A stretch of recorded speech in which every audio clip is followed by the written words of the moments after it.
নতুন বেতন কাঠামোতে সরকারি চাকরিজীবীদের মূল বেতন প্রায় দ্বিগুণ করার সুপারিশ চূড়ান্ত করতে যাচ্ছে জাতীয় বেতন কমিশন। কমিশনের প্রস্তাব অনুযায়ী নতুন পে স্কেলে সর্বনিম্ন মূল বেতন ধরা হচ্ছে ২০,০০০ টাকা এবং সর্বোচ্চ মূল বেতন নির্ধারণ করা হয়েছে ১,৬০,০০০ টাকা। এই কাঠামো কার্যকর হলে ২০তম গ্রেডের একজন কর্মচারীর ঢাকায় মোট বেতন ভাতা দাঁড়াবে প্রায় ৪২,০০০ টাকা। মূল বেতনের সঙ্গে আগের মতোই বাড়ি ভাড়া, চিকিৎসা, যাতায়াত সহ অন্যান্য ভাতা ও সুযোগ সুবিধা যুক্ত থাকবে। গত ২৪ জুলাই অন্তর্বর্তী সরকার ৬ মাসের সময় দিয়ে জাতীয় বেতন কমিশন গঠন করে। কয়েক দফা সময় বাড়ানোর পর এখন কমিশন প্রতিবেদন জমা দেওয়ার চূড়ান্ত প্রস্তুতি নিচ্ছে।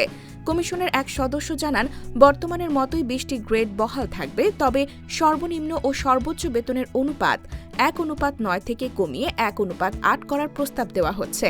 তার ভাষ্য, সব গ্রেডেই বর্তমান বেতনের তুলনায় দ্বিগুণের বেশি বৃদ্ধির সুপারিশ করা হয়েছে। বর্তমানে ২০১৫ সালের পে স্কেল অনুযায়ী ২০তম গ্রেডে মূল বেতন ৮,২৫০ টাকা, নবম গ্রেডে একজন বিসিএস কর্মকর্তা পান ২২,০০০ টাকা, আর সর্বোচ্চ পর্যায়ে সচিবদের মূল বেতন ৭৮,০০০ থেকে ৮৬,০০০ টাকার মধ্যে। নতুন বেতন কাঠামো বাস্তবায়ন নিয়ে সংশয় থাকলেও অর্থ মন্ত্রণালয় বাজেটে অর্থের সংস্থান রেখেছে। ২০২৫-২৬ অর্থ বছরের সংশোধিত বাজেটে সরকারি কর্মকর্তা-কর্মচারীদের বেতন ভাতা খাতে বরাদ্দ বাড়িয়ে ১,৬৬,৬৮৪ কোটি টাকা ব্যয় করা হয়েছে, যা আগের তুলনায় প্রায় ২২,০০০ কোটি টাকা বেশি।